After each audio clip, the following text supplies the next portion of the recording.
시작기도하겠습니다. 성부와 성자와 성령의 이름으로 아멘. 사도성 바오로께서 로마인들에게 보낸 편지의 말씀으로 시작합니다. 무엇이 우리를 그리스도의 사랑에서 갈라놓을 수 있겠습니까? 환난입니까? 역경입니까? 박해입니까? 굶주림입니까? 헐벗음입니까? 위험입니까? 칼입니까? 그러나 우리는 우리를 사랑해 주신 분의 도움에 힘입어 이 모든 것을 이겨내고도 남습니다. 나는 확신합니다. 죽음도 삶도 권세도 현재의 것도 미래의 것도 권능도 저 높은 곳도 저 깊은 곳도 그 밖에 어떠한 피조물도 우리 주 그리스도 예수님에게서 드러난 하느님의 사랑에서 우리를 떼어놓을 수 없습니다.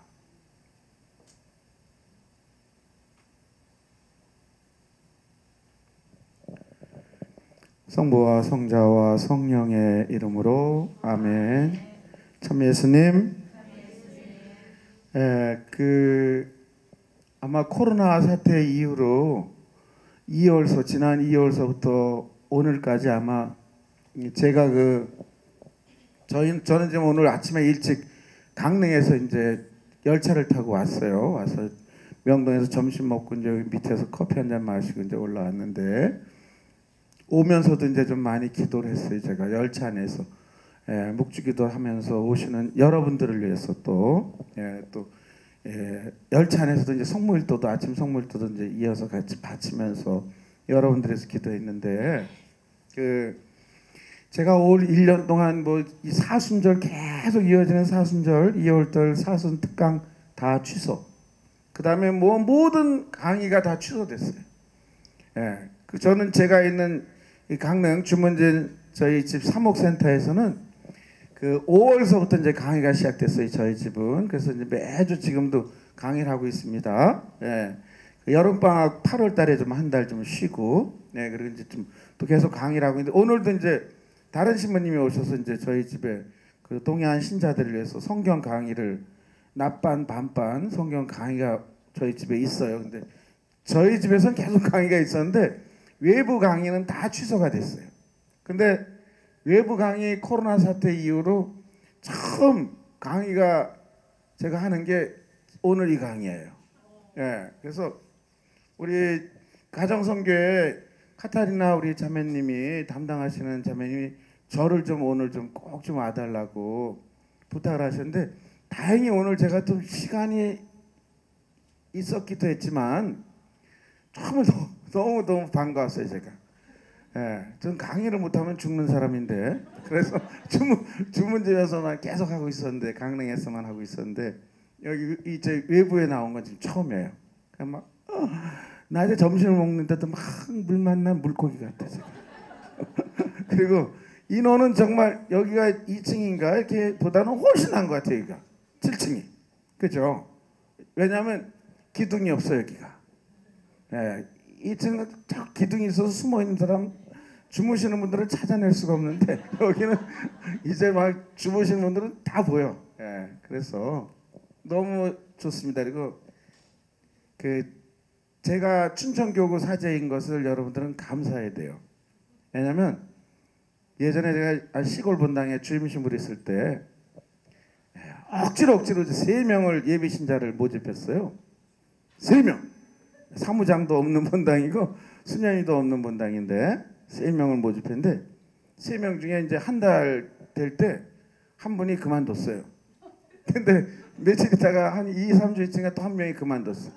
그래서 10달을 매주마다 예비자 교리가 있는데 10달 하는데 거의 8개월 동안 제가 한 명 앉혀놓고 매주 그 한 명을 위해서 제가 강의를 했어요. 예비신자 교리를 열정적으로 한 명 앉혀놓고 그리고 그분 영세시켰어요. 그래서 저는 예수님 말씀을 저는 이해가 가요. 99마리의 양보다 잃어버린 한 마리 양이라는 그 비유가 저는 정말 저는 뼈저리나게 좀 체험했던 사람이고 너무 많아 여기는. 그래서 저는 한 명보다 많으면 결국 실망하지 않는 춘천교구 신부예요. 그러니까 여러분들이 다행이라고 생각해야 돼요. 하여간 그렇습니다. 그 마음을 안고 제가 첫 강의를, 그리고 이렇게 스크린으로 강의한 것도 또 이 여러분들은 아닙니다만 이 서울교구 내 그 현직 교사들 선생님들을 1년에 2번 방학 때 피정이 있는데, 그 피정 때 제가 초대를 받아갖고 서울교구 가톨릭회관에서 제가 선생님들 강의를 한번 하는데 이 영상을 만들어서 그때 처음 해봤어요. 근데 효과가 좀 좋아가지고 그 다음부터 제가 이렇게 이 컴퓨터도 못하는데 제가 어떻게 막 만들어가지고 영상으로 좀 이렇게 하는데, 오늘은 여러분들이 마스크를 쓰고 답답하실 것 같아서 이제 며칠째 막 제가 만들었어요. 이렇게 막. 처음 여러분들이 이걸 지금 강의를 들으시는 거예요. 이제 이 강의를 시작으로 원주교구 배론에서도 지금 초대하고 뭐 서울교구에서도 몇 개 본당, 또 12월 달에는 수원교구에서도 이제 저를 초대했는데 이제 자꾸 이제 초대하는 본당들이 좀 늘어가고 있는데, 네. 올해 끝날 때까지는 계속 다른 데서 다 똑같은 걸로 할 거, 이걸로 갖고. 여러분들이 지금 이제 처음으로 이제 임상 실험을 하는 거예요, 여러분들한테. 근데 여러분들 혹시 답답해 하실까봐 제가 이제 오늘 좀 준비를 해봤습니다. 예, 말씀드린 대로 그 지난주 목요일 날 우리 사목센터 직원들이랑 같이 설악산에 놀러 갔어요. 예, 그리고 거기 설악동에 우리 춘천교구니까 설악동 성당에 이제 2년 후배 신부가 주임 신부를 했는데, 우리 후배 신부한테 연락해서 가서 거기서 이제 삼겹살도 구워 먹으면서 놀다 왔어요. 근데 이 설악산에서 지난 목요일 날 찍은 사진이에요. 감동이 없구나. 여러분들을 위해서 이렇게 담은 거예요. 지금 설악산을 보여드리려고. 원래 우리 사무장이 이걸 안 썼어요.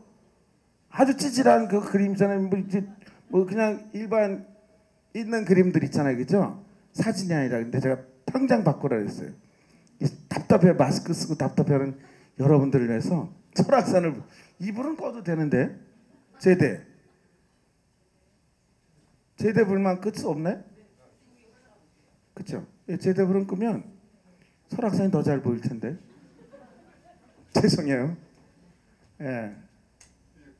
또 좋습니다. 더 낫죠? 기분이 안 좋아요? 그냥 놔둬요? 더 선명하지, 그죠?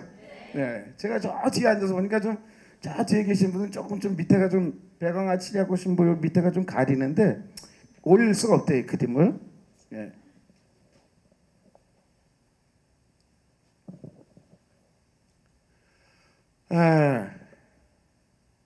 제가 이따가도 제 책을 소개하겠습니다만, 제가 지난 10월 9일 날 책을 한 권 낸 게 있는데, 그 소리 들었네라는 책인데, 이 책 제목이 그 마리아의 아들 수도에서 지금 매달 발행되는 빛다곤이라는 잡지가 있어요. 네, 그 마리아의 아들 수도에서 저보고 이제 매달 글을 좀 써달라 해서 200자 온 거지 14장으로 제가 매달 글을 쓰는데 벌써 4년이 넘었어요. 4년 한 뭐 5, 6개월 되고 가고 있어요. 근데 그 글들을 다 모아갖고 책을 냈어요. 10월 9일 날. 사진도 많이 들어있고. 네. 사고 싶은 분들은 제가 이따가 다시 설명을 드리겠습니다. 미사 끝에. 그 소리 들었네라는 이 책의 제목은 유래가 그렇습니다. 이 책 안에 이제 악보도 들어있는데 이 내용들이 다 그런 거예요. 이제 32년 전, 지금으로부터 32년 전 88 서울 올림픽이 열리던 그 해 저는 신학교 3학년이었었어요. 근데 제가 신학교를 정말 부모님이 공부하라 때 정말 중학교 2학년 때도 지지리도 공부를 하지 않고 맨날 못된 짓만 하고, 그리고 고등학교 1학년 때부터 제가 고등학교 1학년 여름방학 때부터 제가 술 담배를 배웠어요. 네.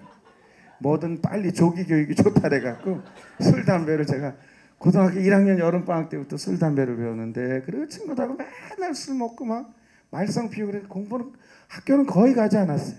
그 사회 친구들이, 고등학교 사회 친구들은 제가 신부됐다는 걸 들으면 다들 한마디예요.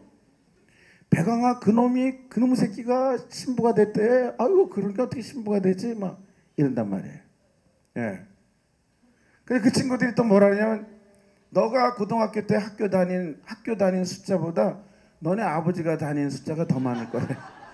그렇게 저희 아버지가 저를 살리려고 졸업장만 받게 하려고 정말 노심초사 그래 학교를 다니셨었어요. 저희 아버님이 참 그랬단 말이죠. 근데 제가 그리고 뭐 고등학교 졸업한 다음에 당연히 대학을 떨어지고 뭐 공사판에서 막말로 노가다만 하면서 계속 또 술 처먹고 성당은 가지도 않고 중학생 때부터 일찌감치 또 냉담을 해가지고 계속 그렇게 말썽을 피우다가 정말 하느님의 은총으로 제가 신학교의 문을 두드리게 됐어요. 신학교가 뭐 여러분도 알다시피 개나 소나 다 들어가는 데가 아니에요. 그렇죠? 그냥 뭐 공부를 하지 않으니까 계속 신학교를 떨어지고 또 떨어지고 그래요. 제가 계속 떨어졌어요. 제가 신학교를. 근데 정말 저는 성적이 안 되는데 하도 떨어지니까 불쌍해서 합격시켜줬는데 그 불쌍하게 꼴찌로 들어가갖고 꼴찌로 들어간 제가 신학교 들어가서 이 공부하는 게 뭐 영어도 이제 대학 영어 같은 대학 영어도 있고 뭐 라틴어도 있고 히브리어도 히라보도 이게 다 성경 언어를 공부하잖아요. 또 이해를 못하겠어 저는. 남들은 1학년 때 교양 과목으로 라틴어를 1학년 때 다 끝냈는데 저는 4학년 때까지 재시험 봤어요. 라틴어를.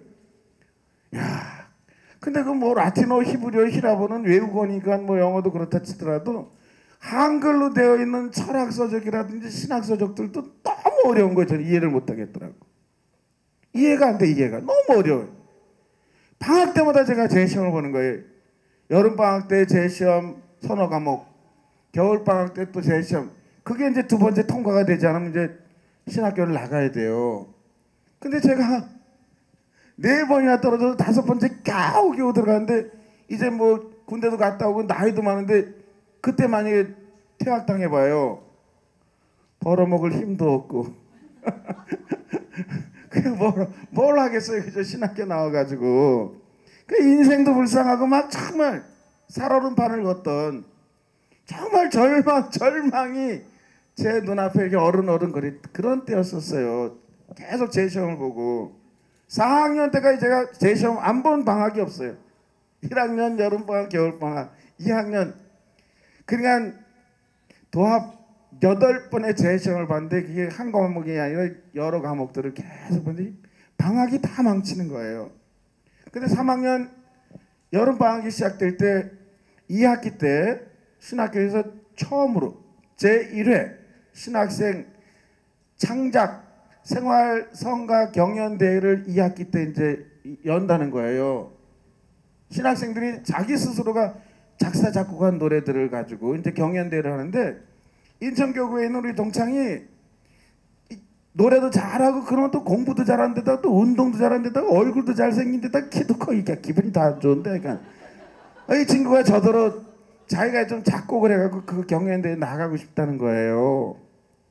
그러면서 저더러 제가 이 신학교 때 이제 뭐 교지 신학교 이제 교지 이제 신문 거기 학보사에 이제 글도 쓰기도 하고 뭐 매주 발행되는 신학교 주보가 있어. 주보에 제가 글도 쓰기도 하는데 그걸 익히 좀 봐서 그런지 동창이 자꾸 저더러 자기가 좀 곡을 작곡하는데 이 노랫말 작사를 좀 하나 해달라고 부탁을 하는 거예요 저한테. 근데 이제 저희 집이 그때 강원도 양구 촌구석에서 이제 과수원하고 있었는데 저희 아버님 과수원 꼭대기에 정자를 지으셨어요. 그 여름방학에 정자에 올라가서 이제 가만히 앉아갖고 이제 또 그날 그 여름방학에도 재시험이 또 통지서가 왔어. 3학년 1학기 성이 1학기 끝나고 여름방학 때. 근데 그 통지서를 보고 또 신학교를 가서 또 시험을 봐야 되는 거예요 방학 중에. 정말 너무 싫은 거예요. 그게 또 통과가 안 되면 또 이제 또 퇴학당할 수도 있으니까 퇴학 공포에 사로잡혀가지고 제가 또 공부를 해야 되는데 참 미치겠다 이러고 정말 나는 이렇게 공부를 못할까 이게 낙담하고 뭐 정말 시리에 빠져서 그 정자에 올라갔고 또 친구는 또 이제 자꾸 작사를 해달라는데 그래 내가 뭐 쓸 수 있으면 써볼게 이랬는데 정자에 올라가서 이렇게 가만히 그 또 제 시험 생각을 하고 걱정에 짓눌려 있는데 갑자기 저희 집이 산꼭대기에 있었거든요. 근데 막 그야말로 산들 바람이 불면서 저 밑에 계곡에 은사시 나무가 있어요. 포플라 계통에. 그 은사시 나무가 계곡에 많이 심겨져 있었는데 그 은사시 나무가 한쪽 잎은 아주 초록이에요. 초록인데 반대는 잎이 초록이고 반대는 그 갓난 아기들 이 손에 이렇게 솜털 묻은 것처럼 손털같이 하얀 흰색이에요. 이 솜털이 막 난 것처럼 은사시 나무가 그렇게 생겼어요. 근데 바람이 부니까 녹색, 흰색, 녹색, 흰색. 근데 이게 정말 장관을 이루는 거예요. 계곡에서. 그러면서 그 모든 나무들 뭐 우리 과수원이 포도가 주 이 과일이었는데 포도 잎들도 초록색 잎들이 포도 잎이 크잖아요, 그죠? 잘 모르시겠구나. 포도가 뭔지. 포도 잎이 커요. 이 포도 잎 막 흔들리고 뭐 거기에 무슨 잣나무라든지 소나무 그런 침엽수 잎. 근데 은사시 나무는 더 뚜렷한 거예요. 막 손으로 걱정하지 마, 광아야. 광아야 힘내 막 이러는 거예요. 비웃지 말고 진짜예요, 진짜. 광아야 힘내 광아야 팔랑팔랑 그 은사시 나무는 더 열광적으로 힘내 광아야. 근데 제가 막 집에 뛰어내려가서 제가 이 볼펜이랑 메모지를 가지고 정자에 올라서 책을 받침을 삼아서 그리고 제가 그 은사시 나무를 보면서 순간적으로 정말 이 뛰어난 창작 실력을 가지고 제가 글을 썼어요.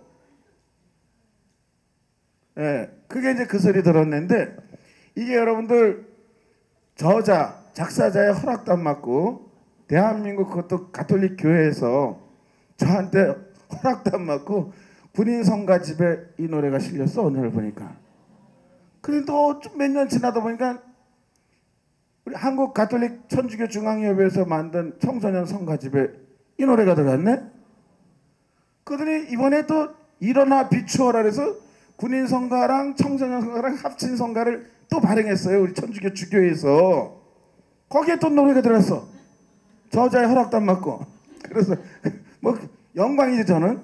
근데 이번에 이제 아마 내년에 아마 지금 각 수도원에서 지금 계속 지금 실습하고 있거든요. 새로 나오는 성가집. 여러분들이 지금 기존에 가지고 있는 가톨릭 성가집 미사 때 부르는 이 성가집보다 더 두꺼운 새 성가집이 발행될 거예요. 다양한 노래가. 근데 제 노래도 이제 실릴 거예요. 근데 저한테 이번에는 공문이 왔어요.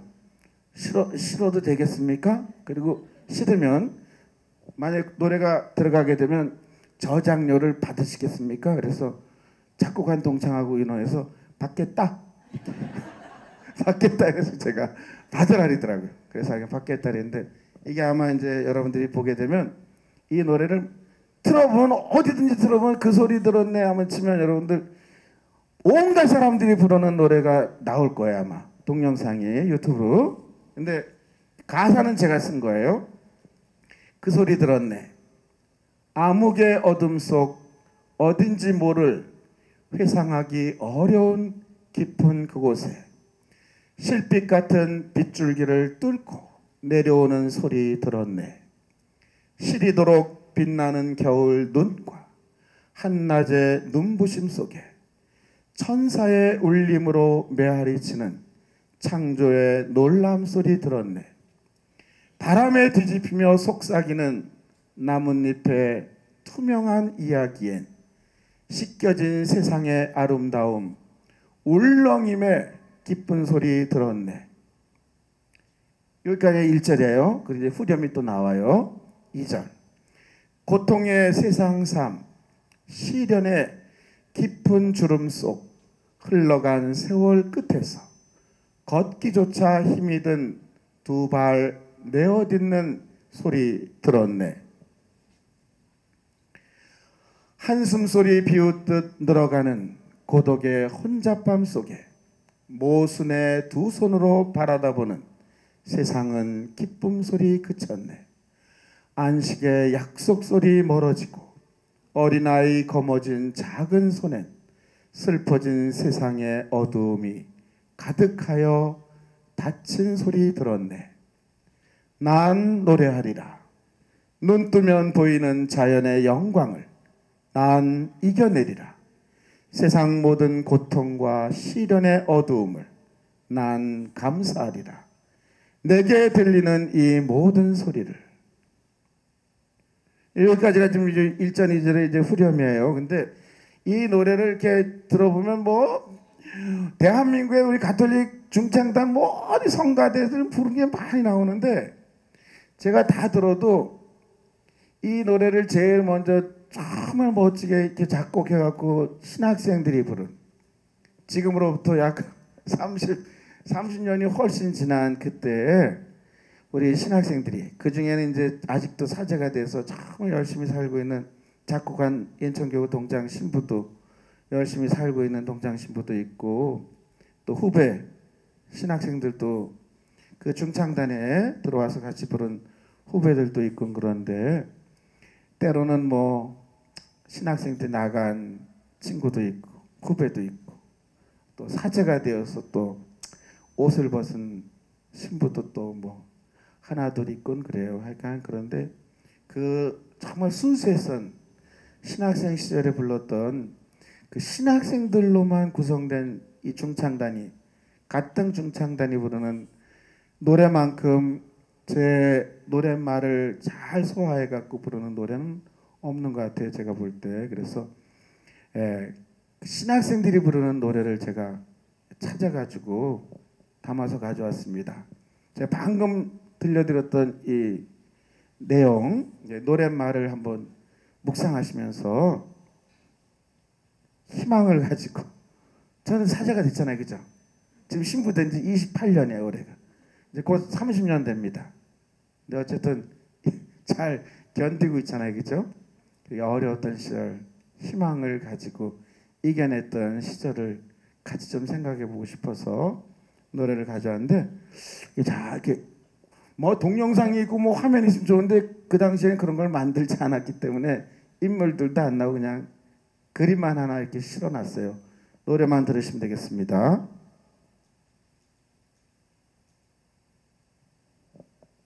나오나요? 음악이? 이러면 이제 음악이 나와야 돼요. 오케이. 좀 들리죠?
예, 저희 집은 이제 사목센터가 주문전에 있는 다시 또 이게 사목센터는 새로 지은 집이기 때문에 그 다음 넘어가게 됐습니다. 네, 됐습니다. 그 새로 지은 집이라서 이제 이 PPT 시스템이 아주 잘 돼 있어요 저희 집은. 그래서 들으면 음악도 아주 그냥 쫙 웅장하게 나오는데 서울 중심에 있는 우리 명동 이 집은 아주 좀 찌질해 갖고 이렇게 노래가 이렇게 전달이 좀 안 돼서 정말 죄송한데 이 느낌은 오죠? 이 느낌이 안 오는 그 분은 사람이 아니야. 느낌이 와야 돼요. 근데 약간 이 남자들 또 신학생들이 불러갖고 아주 힘차요. 힘찬데 어쨌든 제가 순간적으로 그때 이렇게 막 정자에서 이 시를 썼어요. 조금 다듬었지 거의 완벽하게 순식간에 딱 썼는데 그 곡을 노랫말을 갖다 줬는데 우리 동장 신부가 곡을 붙여가지고 이렇게 만들었어요.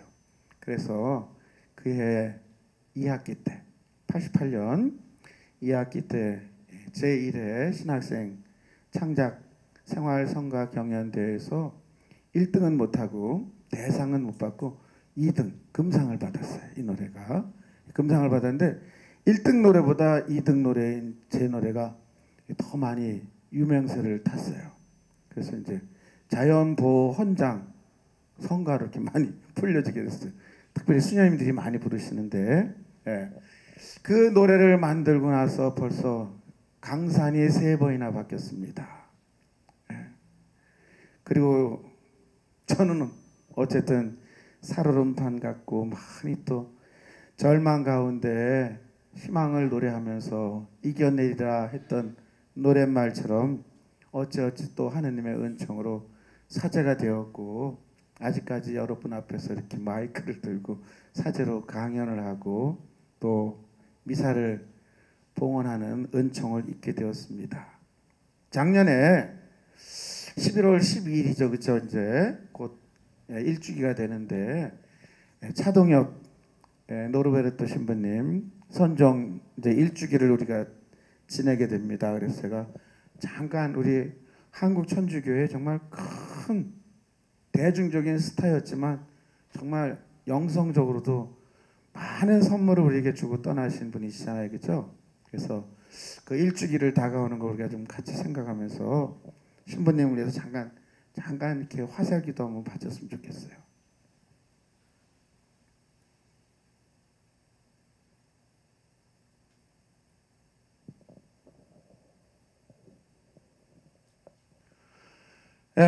이 내용은 차동윤 신부님의 그 마지막 돌아가시기 직전 마지막 강연 내용이에요. 뭐 제가 조금 살을 붙인 건 있지만 차동윤 신부님이 이제 당신이 곧 말기 암으로 이제 운명을 선종을 앞두고 계시 그 직전에 다 아시고 이제 강의를 하신 내용이에요. 근데 이제 그 차동엽 신부님의 이제 그 최근 나온 책인데 가장 최근 나온 지 뭐 몇 달 안 됐을 겁니다. 제가 최근에 사서 봤는데 차동엽 신부님의 7가지 선물이라는 책이 있어요. 그 책을 쭉 읽다 보니까 이 내용들이 또 실려 있더라고요. 근데 강의 때도 평화방송 마지막 강의 때도 신부님이 강의하신 내용이에요. 뭐냐면 희망, 지금 오늘 강의 주제가 희망과 사랑의 삶인데 희망이라는 히브리 말, 구약 성경의 언어인 히브리 말로 희망을 티그바라는 단어도 있고 야할이라는 단어도 있다라는 거예요. 근데 이제 신부님은 특별히 이제 야할 쪽을 많이 이야기하셨어요. 야할. 근데 이제 우리 말은 이렇게 왼쪽에서 오른쪽으로 읽지 않습니까? 그죠? 주무시는 분들은 제가 반드시 앞에 갑니다. 이제 가서 깨울 거예요. 제가 너무 중요하기 때문에. 근데 히브리 말은 구약 성경의 언어인 히브리 말은 이스라엘 언어는 오른쪽에서 왼쪽으로 읽어요. 그럼 티그바 그러면 티그바야 이렇게. 그리고 야할도 야할 이렇게 되는 거예요. 오른쪽에서 왼쪽으로 읽어 히브리어는 오늘날도. 그 희망은 티그바라고도 하고 야할이라기도 해요. 그러면 희망을 대표하는 히브리어로 티그바와 야할이 있습니다. 책에 나온 내용 그대로입니다.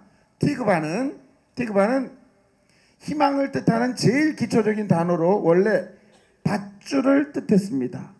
밧줄. 네. 그런데 이 밧줄이라는 단어가 왜 희망이라는 단어로 바뀌었을까요? 궁지에 몰렸을 때 사람들이 이렇게 말합니다. 지푸라기라도 잡는 심정으로. 그죠? 또 절망한 사람에게 흔히 이런 위로의 말을 건네기도 합니다. 희망의 끈을 놓지 마세요. 그죠? 희망의 밧줄을 놓지 마세요.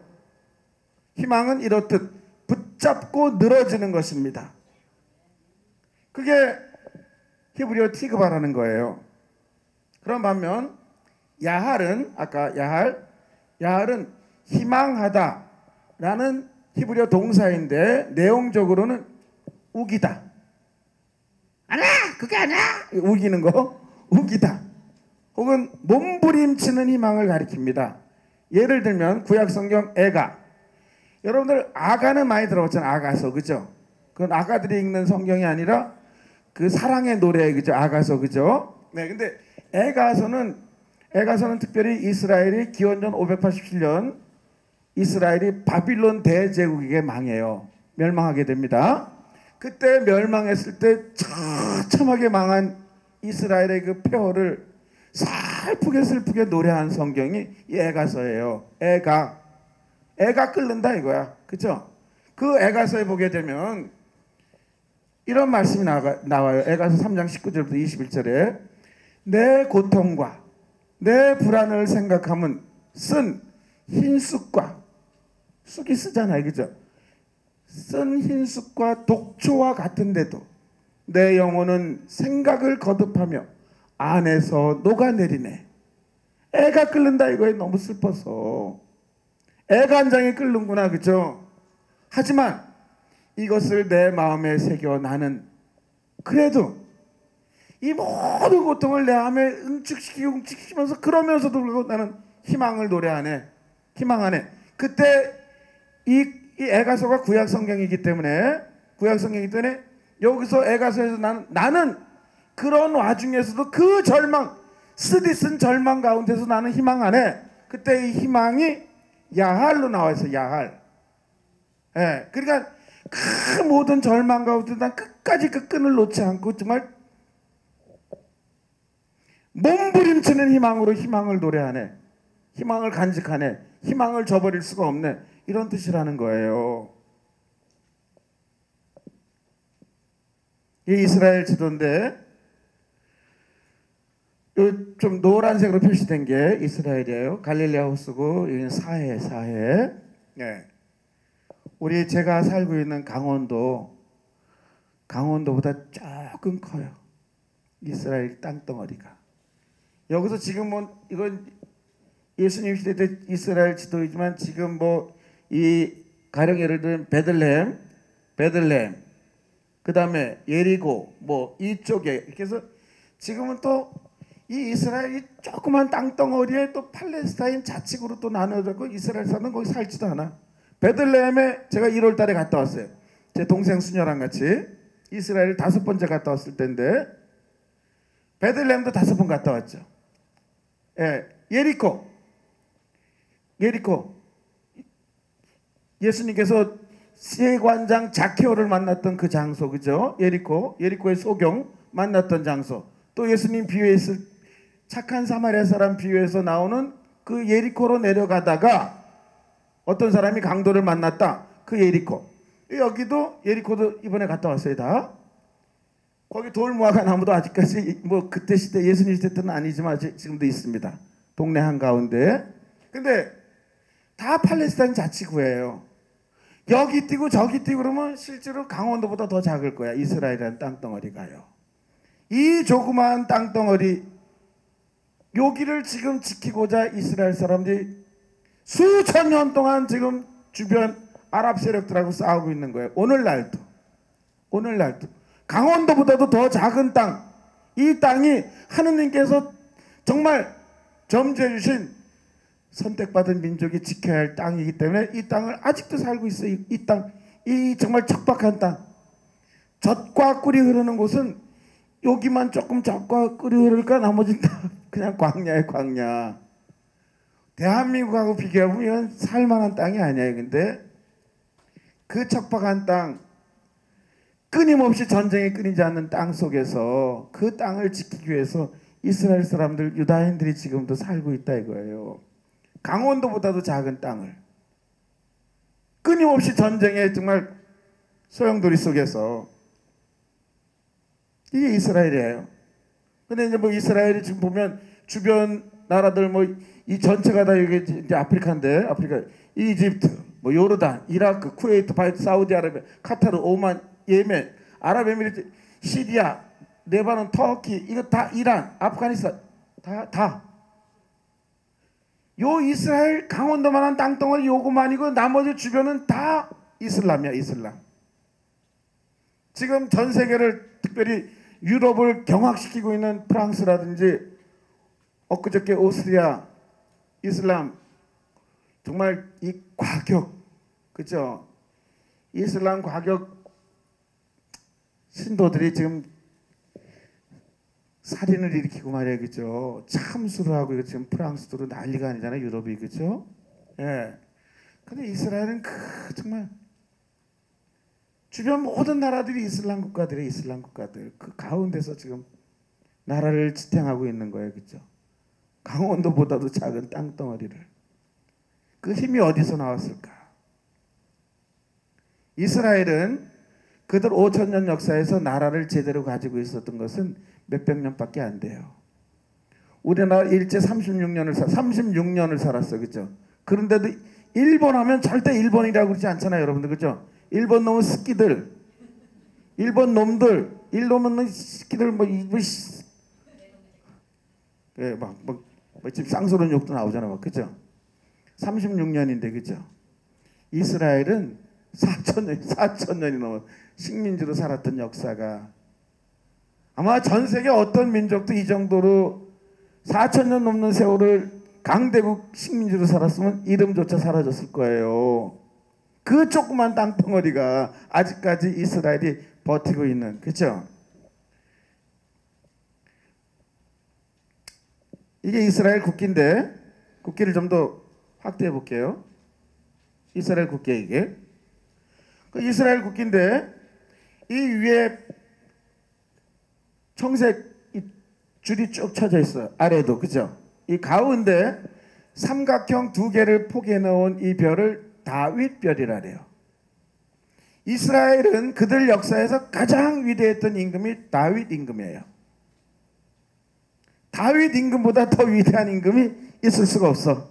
이스라엘은 가장 위대했던 임금은 그들 역사를 통틀어서 이스라엘의 두 번째 임금이었던 사울 다음에 두 번째 임금이었던 다윗, 그도 인간적인 결점이 많았던 사람이었는데 어쨌든 가장 위대한 임금이에요. 그리고 여러분들이 알다시피 시편, 신약 성경에서 가장 많이 인용하고 있는 구약 성경은 시편이에요. 여러분들은 매일 일독서가 끝난 다음에 화답송을 바쳐요, 그죠? 개신교에서 왔어요? 미사 때 일독서 끝에 화답송 바치잖아요, 그죠? 앉아서.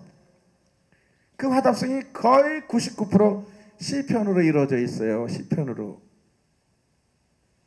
그러니까 우리 미사 때도 가장 많이 인용하는 성가, 뭐 또 화답송 다 시편이야.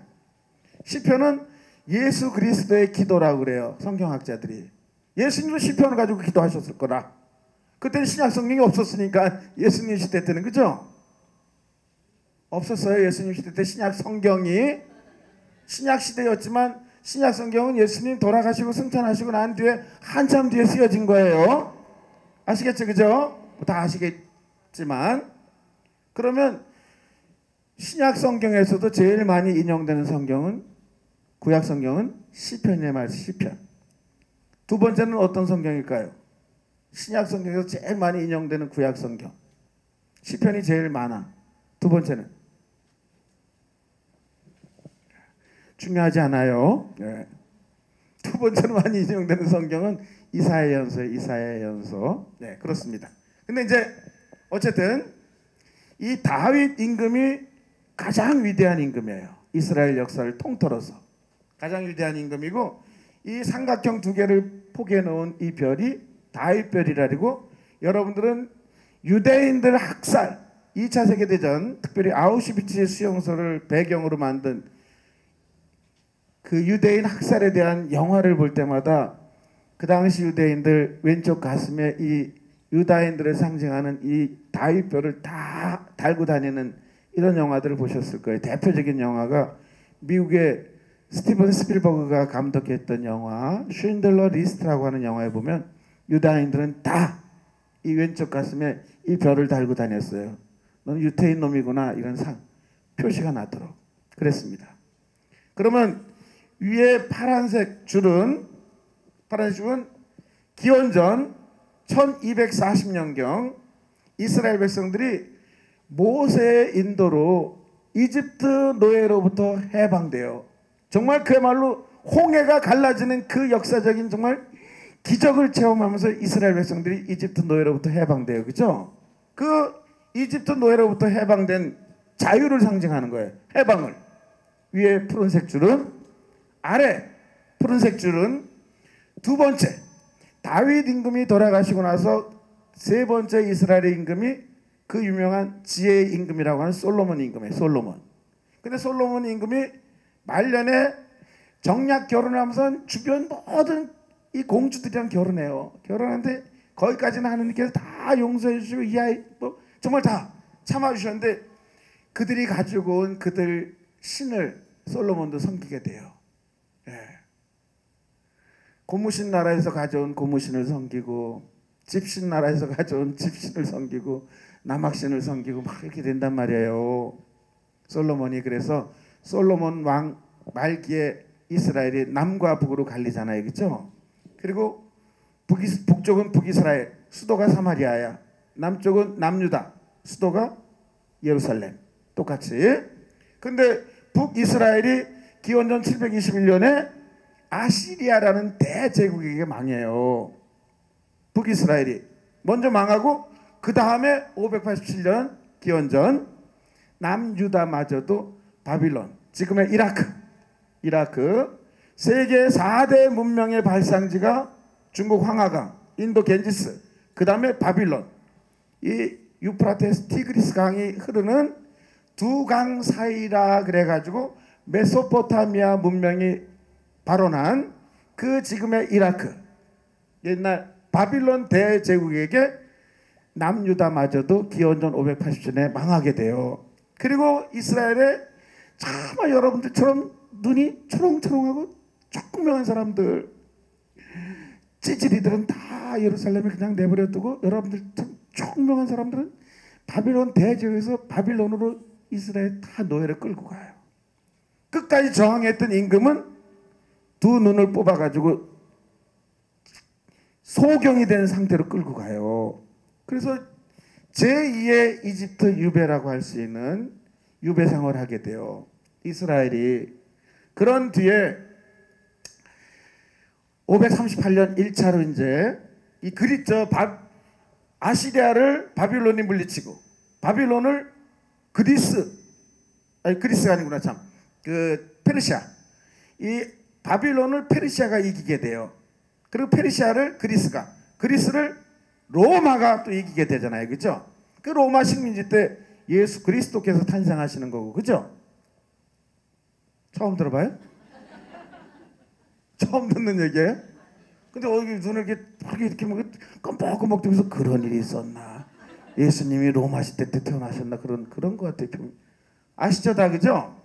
그래서 이제 이 페르시아 황제가, 왕이 칙령을 내려서 바빌론에 끌려온 모든 민족들은 원하면 자기 조국으로 돌아가도 된다, 이 선포해요. 그래서 해방이 선포되는 거예요. 바빌론에 끌려갔던 이스라엘 사람들이 다시 조국으로 돌아와요. 이거를 제2의 출애굽, 탈출기, 해방, 자유, 이렇게 표현해요. 그래서 이거는 이집트 노예로부터 자유와 해방을 얻은 사건.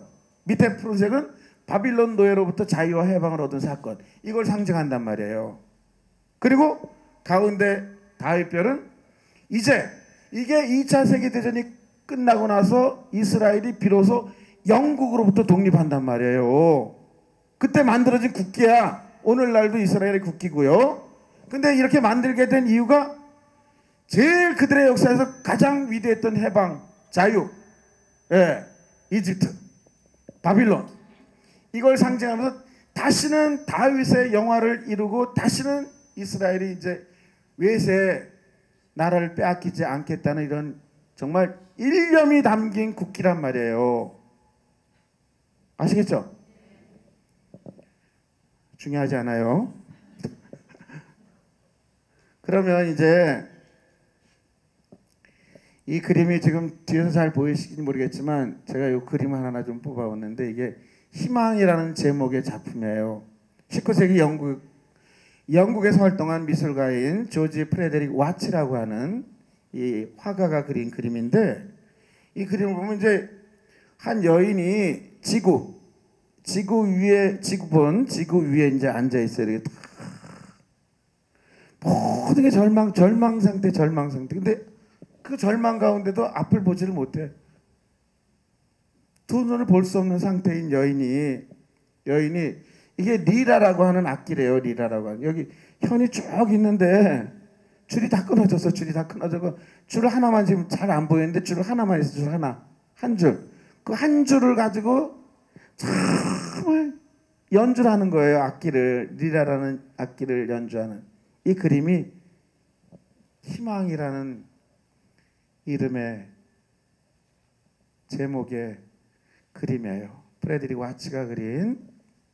제가 옛날에 이 그림에 대한 설명을 책에서 읽으면서 이런 그림이 있었는데 한동안 잊고 있었는데 여러분들에게 보여주라고 한 20일 전에 제가 매일 보는 일간신문에 이 그림이 실린 거예요. 컬럼에 이 그림이 실린, 그림에 대한 설명이 있어. 이 그림이구나. 그래서 제가 찾아가지고 여러분들 보여드리는 거예요. 제가 물론 감동도 없지만 여러분들은 이게 노력을 했다는 거예요. 제가. 그래서 어쨌든 희망은 이거예요. 그러면 타그바, 아까 차동현 신님이 강의에 있었던 차동현 신님이 그러셨거든요. 뭐라 하셨냐면, 제가 당신 책에 보면 당신은 너무너무 찢어지게 가난한 집에 태어나셨대요. 그리고 공고를 나오셨어요. 그 공고를 나왔는데 이 공고 나와서는 안 되겠더래. 그래서 정말 피나는 공부를 해갖고 서울대 공대를 들어간 거예요. 졸업하셨죠, 그죠? 근데 뜻한 바가 이게 아니구나. 이래서 다시 다 때려치고 신학교에 들어와서 사제가 된 거예요. 인천교구, 그죠? 그 유럽, 오스트리아 인스부르크에 가서 공부하시고, 빈에서도 지금 테러가 일어났던 이 오스트리아 인스부르크에서 공부하시고, 그런데 저도 차동희 신부님이 공부하셨던 그 대학을 제가 같이 나왔어요. 저도. 신부님은 학위를 따고 나오셨죠. 전 들어갔다 그냥 구경하고 나왔는데, 이걸 전문적인 용어로 동문이라 그래. 동문. 같은 문을 나왔다. 신부님은 공부하고 나왔는데 전 들어갔다 그냥 나왔어요. 같은 동문인데 그 오스트리아 인스부르크 저도 들어갔다 나왔는데, 그분이 이렇게 공부하신 거예요. 그리고 사제가 돼서 귀국하고 나왔는데, 당신은 죽는 오늘 이제 이 순간까지 저는 끊임없이 이야기한 게 희망을 얘기했습니다. 차동현 신부님을 대한민국 인략 스타로, 가톨릭 사제 중에서 가장 위대한 정말 유명한 스타로 키운 신부님의 책이 무지개 원리예요. 무지개. 구약 노아의 방주에서, 그죠? 무지개가 나오잖아요. 무슨 희망의 상징이란 말이에요, 그죠? 그 희망의 상징인 무지개 원리, 희망의 원리를 당신이 썼단 말이에요. 이 책이 거의 100만 부 이상 팔렸어요, 대한민국에서. 그리고 차동현 신부님의 7가지 선물이라는 책, 최근에 나온 책을 보니까 그 책에 차동현 신부님이 이 올림픽 체조 경기장, 서울 올림픽 체조 경기장에서 무지개 원리를 강의를 하는데, 올림픽 체조 경기장 바닥서부터 위에 스탠드까지 다 사람들이 꽉 찼어. 이런 적이 있으셨구나. 대단하시구나. 제가 같은 사제지만 저도 정말 전국을 다니면서 강의하지만 그분의 정말 발가락이 낀 때만큼도 내가 쫓아가지 못하겠구나. 이런 정말 기분 안 좋은 절망감을 안고. 예? 근데 차동희 주님이 그러시더라고요. 제가 그토록 희망에 대해서 얘기했는데 어떤 사람들은 정말 신부님 정말 훌륭합니다. 칭찬도 많이 받았는데 많은 같은 동료 사제들에게도 인기만 쫓아다니고 비난도 많이 받았습니다. 좋았던 적도 많았고 슬펐던 적도 많았습니다. 비난도 많이 받았고 칭찬도 많이 받았고 다 좋았습니다. 돌이켜보면 다 좋았습니다. 그런데 지금 이제 제가 희망을 이야기하면 사람들은 정말 제 얘기에 더 적극적으로 정말 뜨겁게 수용할 겁니다. 왜? 제가 이제 죽음을 앞두고 있는 사람이기 때문에 저 이제 곧 죽습니다.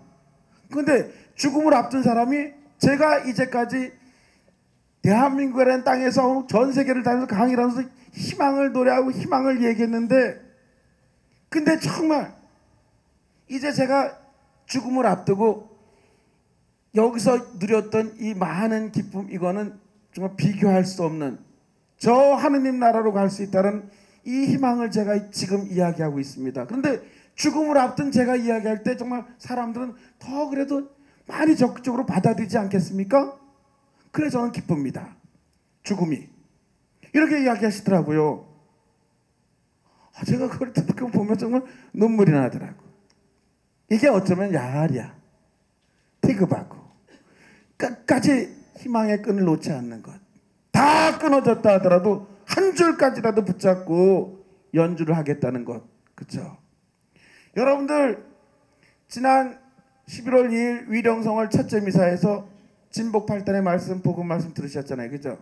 마음이 가난한 사람은 행복하다. 이 마태복음 5장이에요.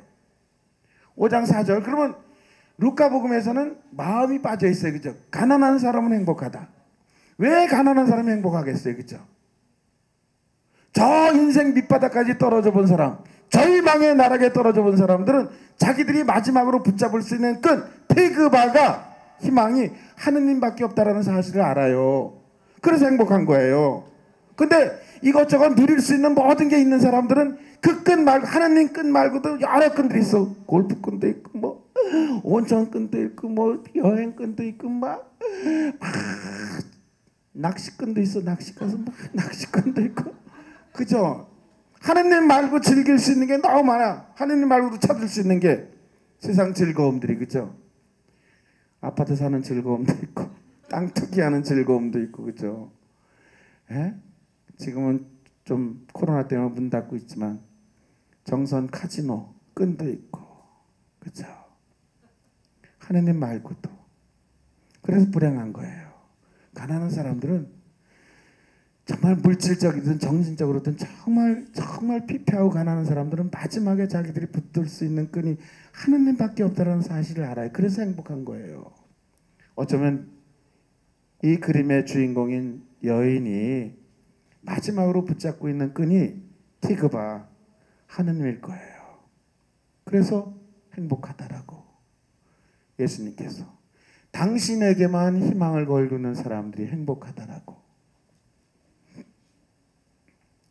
예, 이게 지금 프랑스 출신의 판화가이자 아주 대단한 판화가예요. 이분이 사파가이고 화가인 또 조각가인 천재 기스타프 도레라고 하는 사람인데 이분이 정말 그린 판화 너무너무 잘 그렸어요. 이분은 좀 천재.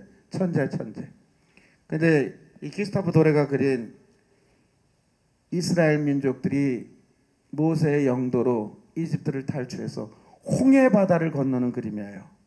이 그림이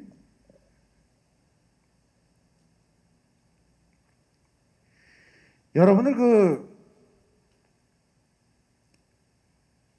이분이 이제 이탈리아의 아주 최고 오페라 이 작곡가인 베르디라고 하는 주세페 베르디라고 하는 천재 음악가인데 이분도 베르디도 역시 이탈리아 북부 부세토 지방의 레론콜레라고 하는 이 도시의 작은 마을에 아주 찢어지게 가난한 여인 숙집 아들로 태어났대요. 이 베르디가 천재 음악가인데. 근데 이분의 이제 대표적인 작품이 여러분이 들어보면 잘 아시는 히브리 노예들의 합창이에요. 이 히브리 노예들의 합창 오페라로 이제 그 뉴욕의 이제 오페라 합창단이 부르는 영상을 지금 잠깐 보실 텐데 들으면 다 아실 거예요. 이 히브리 노예들의 합창이라는 노래가 이스라엘 민족이 두 번째 유배인 바빌론 유배를 끌려가면서 시편에도 나와요. 바빌론 강 기슭, 유프라테스 티그리스 강이죠, 그죠? 바빌론 강 기슭 그 언덕에서 시온을 생각하며 눈물 젖노라. 그렇게 운다고 이스라엘 사람들이. 왜? 그 절망 가운데서 하느님과 함께했던 희망의 시절을 노래하면서 다시금 자기들이 죄를 뉘우치는 거예요.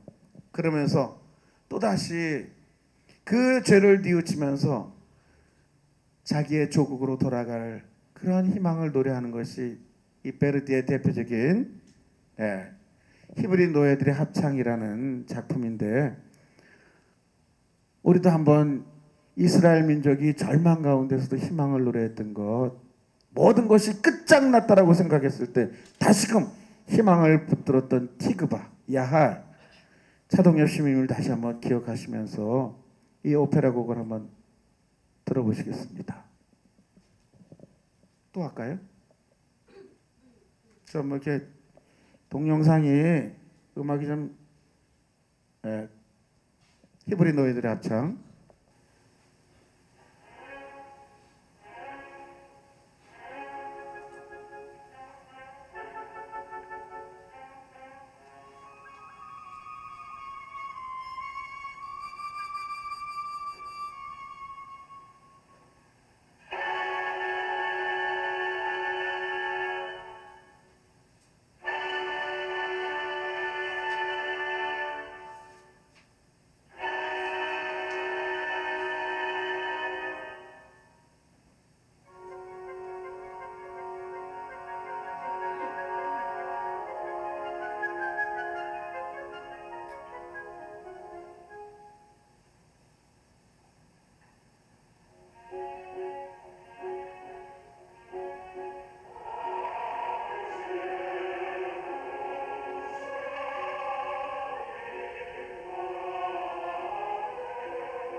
예.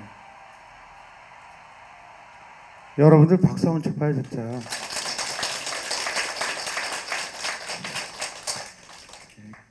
좀 교양 있게 좀 박수 좀 쳐주면 그래 훌륭하다 싶어. 다른 사람들 막 친데 여기 가만히 계시면 어떡해요. 예, 조금만 더 하고 제가 마무리할게요. 네. 그 어쩌면 이스라엘 민족은 바빌론 대제국 4대 문명의 발상지예요. 이집트도 아까 말씀드렸죠, 그죠? 예. 뭐 중국도 그렇지만 인도도 그렇고 이스라엘의 가장 가까운 나라, 가장 이스라엘하고 정말 역사상 같이 있었던 민족이 이집트잖아요, 그죠? 이집트. 그리고 바빌론 지금 이라크.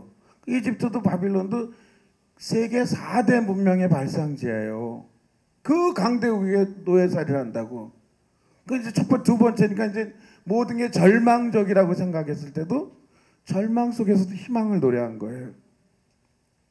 오히려 이스라엘 민족이 바빌론 유배를 가서 자기들이 저질렀던 모든 그토록 예언자들이 예언했던 경고했던 그걸 무시했던 하느님을 저버렸던 것에 대해서 참을 통철하게 반성을 한다고요. 참회라고. 그리고 희망을 노래해요. 거기서 모든 걸 다 잃어버린 게 아니라 바빌론에 끌려가서 비로소 이스라엘 사람들, 현자들은 근동의 모든 지혜들을 다 수집해요. 다시 우리가 해방돼서 조국으로 돌아가면 여기서 있었던 모든 세월들이 버려진 세월이 아니라 더 많은 것을 얻은 세월로 만들자. 이래가지고 수집해요. 그래서 만들어진 게 여러분들 창세기, 바빌론 유배를 가서 만들어진 것이 창세기 시작이야. 다 세상 창조에 대한 이야기, 에덴 동산에 대한 이야기, 노아의 홍수, 아담과 하와, 바벨탑, 바빌론 탑이에요. 거기서 다 만들어져요. 그들이 거기서 노예로서 모든 걸 버린 것이 아니라 허송세월이 아니라 정말 쓰라린 것만 아니라 더 희망을 창조해냈던 세월이었단 말이에요. 그들이 절망이 희망으로 바뀌었고 그들 기도대로 끈을 놓지 않았던 하느님, 희망의 원초적인 끈이었던 하느님을 찾았기 때문에 다시 해방의 시간을 맞이하게 된단 말이에요. 그걸 노래하는 거예요. 예. 이게 러시아 출신의 이제 프랑스에서 거의 작품 활동을 했는데, 그리고 이제 프랑스에 돌아가셨죠. 이제 러시아 출신의 프랑스 화가인 샤갈. 이 샤갈의 구약 성경에 나오는 야곱, 아브라함의 아들 이삭의 두 쌍둥이 아들 중에서 둘째인 야곱 있지, 그죠? 야곱이 이 눈먼 아버지 이삭을 속여서 형에게 가야 될 하느님 축복을 가로채게 돼요, 그죠? 그리고 장자권을 또 가로채고 아주 탐욕이 많았고 집착이 많았던 사람이 야곱이었었어요. 아주 조금 좀 교활하고 그랬던, 예, 좀 안 좋은 그런 인물이 야곱이었는데, 그 야곱에게 하느님 장자권이 넘어가게 돼요, 그죠? 형은 가질 자격이 없는 거야, 에사우는, 그죠? 그래서 마태복음 예수 그리스도의 족보에도 에사우는 등장하지 않지, 야곱이 등장하잖아요, 그죠? 예. 근데 그 야곱이 형에게 그 모든 것이 눈먼 아버지 이삭을 속이고 장자권을 가로채 축복을 하던 게 발각나자 형의 복수가 두려워서 도망을 갑니다, 그죠? 그 도망을 가는 중에 너무나 지치고 정말 외롭고 고통스럽고 불안하고 모든 것이 공포가 엄습해오는 그 과정의 길거리에서 한 길에 야곱은 돌을 베개 삼아서 잠이 듭니다. 너무 피곤해 지친 나머지, 그죠? 예. 모든 게 절망이야.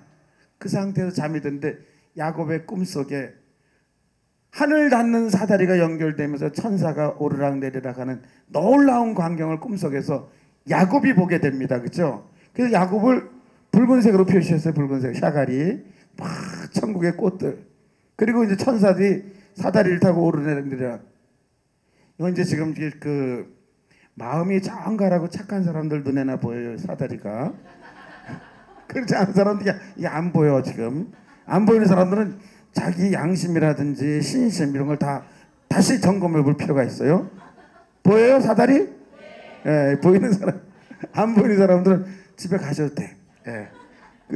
요거는 이제 그 다음 야곱이 이 외삼촌 라반의 집에서 라반이 14년 이상 머슴살이를 하다가 두 아내 레아와 라헬 그리고 두 몸종 그래서 도합 4명의 아내를 거느리고 재산을 증식시켜서 돌아오던 길에 야복강에서 내일은 형을 만나야 돼.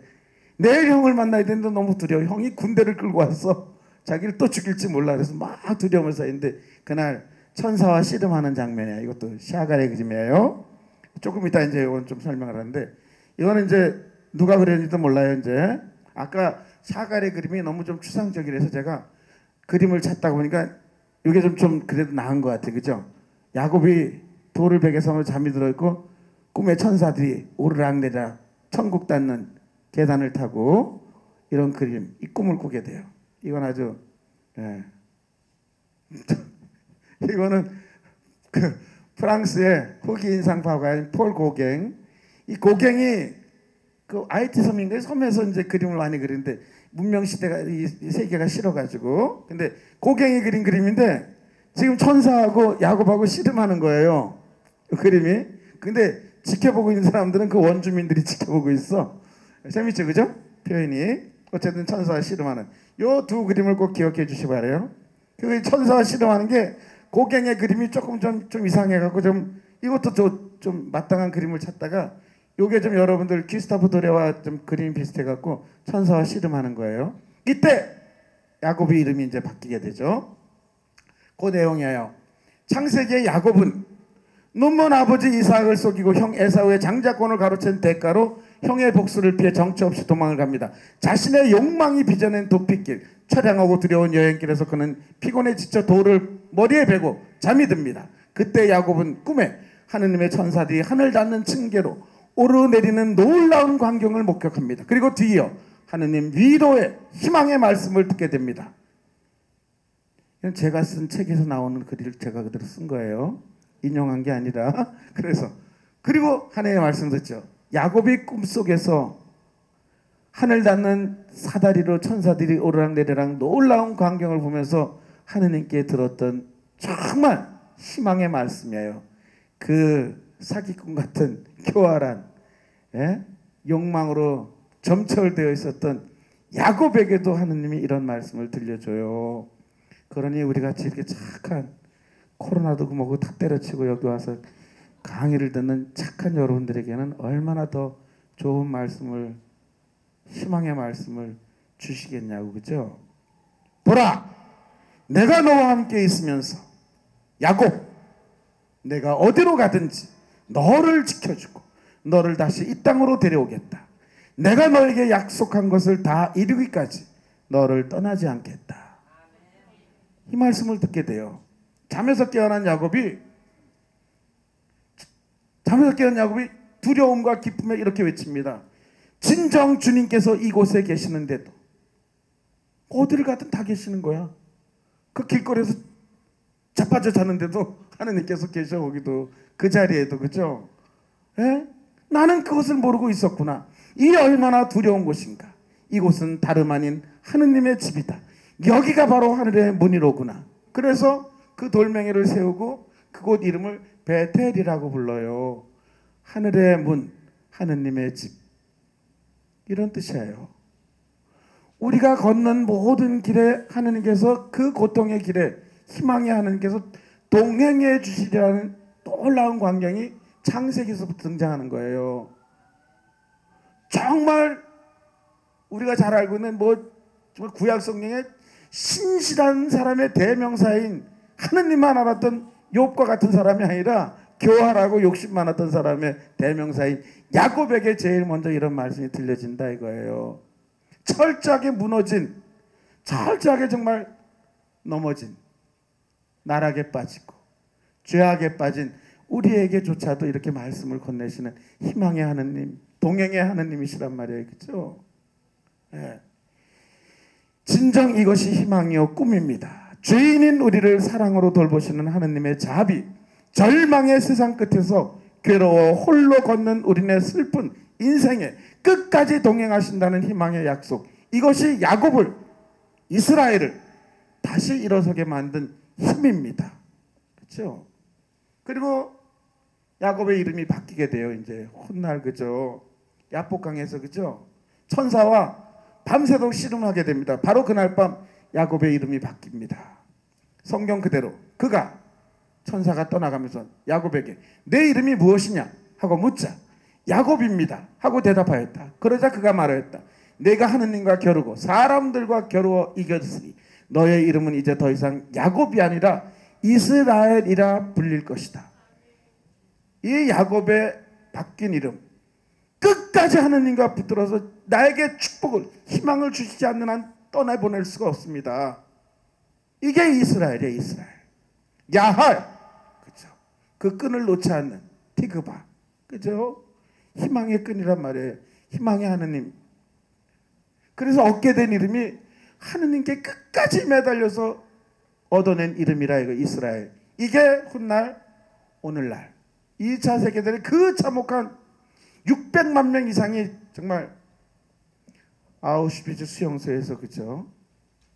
학살당한 그 정말 참혹한 역사를 딛고 다시 일어난 이스라엘 민족이 자기 나라의 국호로 삼은 이름이 이스라엘이에요. 야곱의 이름. 바뀐 이름, 그죠? 야곱의 이름은 이스라엘. 끈질기게 그리고 끝까지 하느님의 축복을 청하고 믿는 야할이라는 거예요. 제가 오늘 명동에 간다니까 가정선교회 특강을 간다니까 교황님께서 여러분들을 위해서 꼭 이 한마디 좀 전해주라고 제게 이렇게 부탁을 하셨어요. 네. 교황님께서 꼭 좀 전해주라고 제가 교황님의 메시지를 여러분들에게 지금 전달하는 거예요. 교황님이 이렇게 말씀하셨어요. 절대로 절망하지 마세요. 조금도 낙담하지 마세요. 조금이라도 자신을 바닥으로 내팽개치지 마세요. 어둠이 주는 거짓 위로와 죽음의 문화에서 헛된 위로를 얻으려 하지 마세요. 절대로. 네. 그러잖아요, 그죠? 뭐가 좀 안 되면 뭐 유명한 연예인들이 뭐가 안 되고 막 그러면 자살해. 그럼 젊은이들이 또 그걸 바라보면서 그죠? 저게 정말 헛된 위로, 헛된 망상, 그죠? 헛된 것에 절대로 자신을 내팽기지 마십시오. 가짜입니다. 그죠? 끝까지 희망을 붙드십시오. 예?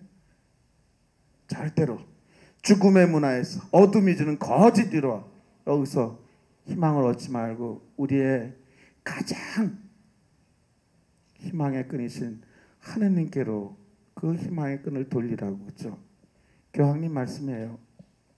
절대로. 그래서 사도 바오로가 말씀하시잖아요, 그죠? 믿음과 희망의 신앙으로 확신에 차서 그 절망 나락으로 계속 사도 바오로 편지 보세요, 그죠?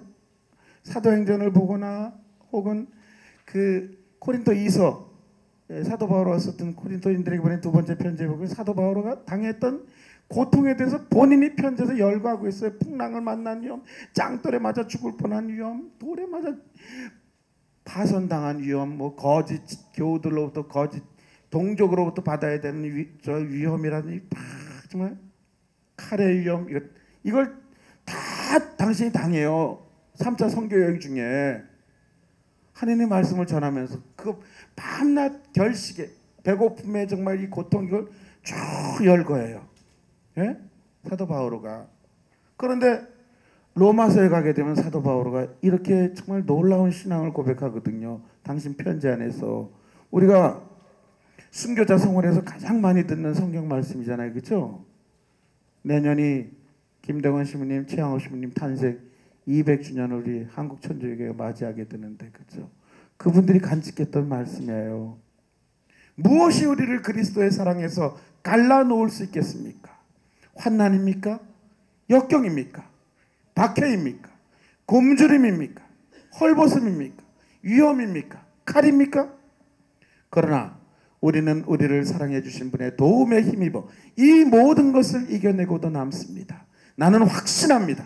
죽음도 삶도 천사도 권세도 현재 것도 미래 것도 권능도 저 높은 곳도 저 깊은 곳도 그 밖에 어떠한 피조물도 우리 주 그리스도 예수님에게서 드러난 하느님의 사랑에서 우리를 떼어놓을 수 없습니다. 사도 바오로가 로마서 편지를 썼을 이 무렵에는 당신 선교 여행이 다 끝나갈 무렵이에요. 이제 이거 쓰고 나서 얼마 있어서 정말 사도 바오로는 참수당해서 순교하시거든요. 도끼로 머리가 잘려가지고. 그 직전에 쓰신 거예요. 마지막 편지. 선교의 마지막에 쓰신 편지인데 지금 열강은 다 당신이 겪은 거예요. 실제로. 이 겪은 가운데서도 희망을 놓지 않았다는 것을 당신 믿음으로 우리에게 보여주는 겁니다. 희망을. 이걸 살자고. 오늘 많이 어렵다고 하지만 사도 바오로가 겪었던, 실제로 겪었던 이 모든 고난, 이 절망 같은 정말 역경보다 우리가 더 심하게 지금 겪고 있는가, 그죠? 아닐 거예요, 결코. 다시 이 희망, 그 희망으로 돌아가야 될 것입니다. 그걸 가능하게 해주는 것이 사랑일 거예요. 사랑에 대해서는 지금 다 이야기하려면 여러분들이 분노를 표해. 폭동이 일어날지 몰라. 제가 위험해서 사랑은 제가 강론 때 조금만 제가 인용하고 마치는 걸로 하겠습니다. 그 다음에도 이렇게 많아, 이렇게 많은데 제가 중요해요. 저도 있잖아, 그죠? 이런 얘기는 제가 다음에 또 한번 저를 불러주시면 제가 사랑에 대해서 더 장황하게 한번 더 하도록. 그래서 지금은 예고편이에요. 다음에 또 불러줄 거라고 믿고 제가 더 잘 준비해갖고 사랑편은 다음에 하도록 하겠습니다. 이 마친 기도 너무 많이 들어보셨던 사도성 바오로께서 고린도인들에게 보낸 편지 13장 7절부터 8절의 말씀과 영광송으로 마치겠습니다. 성부와 성자와 성령의 이름으로 아멘. 사랑은 모든 것을 덮어주고 모든 것을 믿으며 모든 것을 바라고 모든 것을 견뎌냅니다. 사랑은 언제까지나 쓰러지지 않습니다. 영광이 성부와 성자와 성령께 성부와 성자와 성령의 이름으로 아멘. 감사합니다.